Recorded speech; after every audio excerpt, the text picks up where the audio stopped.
Good morning, boys and girls. Today we are going to be looking at identifying the problem and the solution in a fiction story. So we're looking at this story, Saving Buttercup. Get your erasers ready to follow along. Saving Buttercup. Sarah lived out in the rural areas of North Carolina. She loved living out here because she was able to live on a farm and help raise animals with her parents. Every day, Sarah had 3 or 4 jobs that consisted of her feeding animals, cleaning animals, and making sure their shelters were clean. However, every time Sarah went out to feed and give water to her goats, she got close enough to her neighbor's house to see an old barn and one single horse. When she would go visit her goats, she'd stop and watch this horse in the lonely barn. She never saw anyone touch the horse or ride the horse.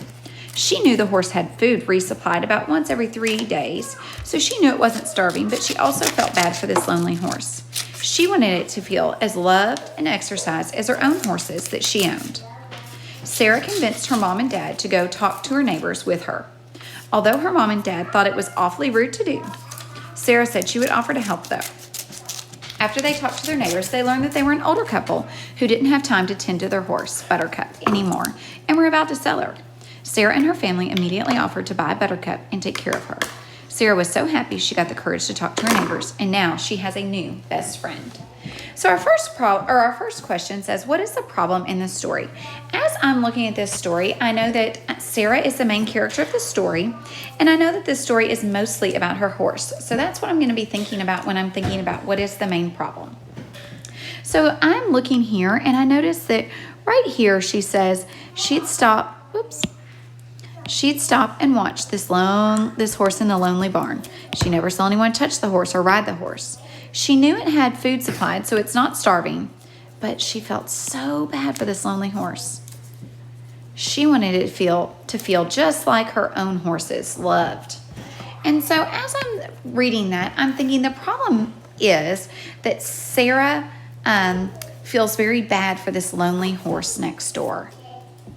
So Sarah feels bad for the neighbor's lonely horse.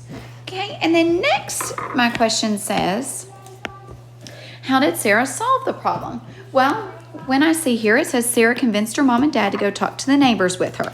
Okay, she was going to offer to help them take care of the pet or take care of the horse.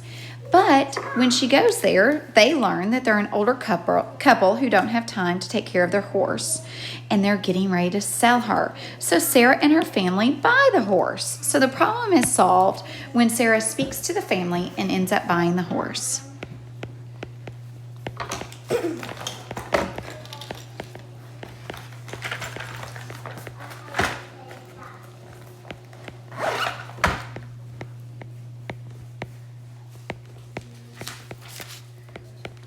Okay, so Sarah speaks to the owners and ends up buying the horse. And then here it says, how does the end of the story surprise you? So the ending surprises you.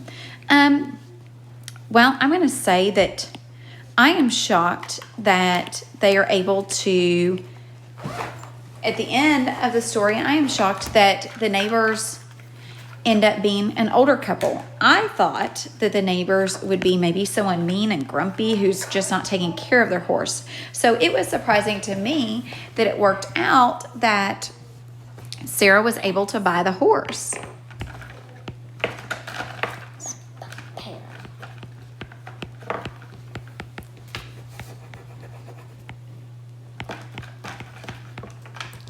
So the ending surprised me because Sarah was able to buy the horse and take it home and care for it. You may have felt a different surprise. You may have had a different surprise at the end. It may have surprised you for different reasons. But as I was reading it and I was up here and hearing about this lonely horse, I was thinking, oh, I bet those people that own that horse are mean and so hateful. But it ends up that they were just elderly and didn't have the abilities anymore to take care of the horse. So that was surprising to me.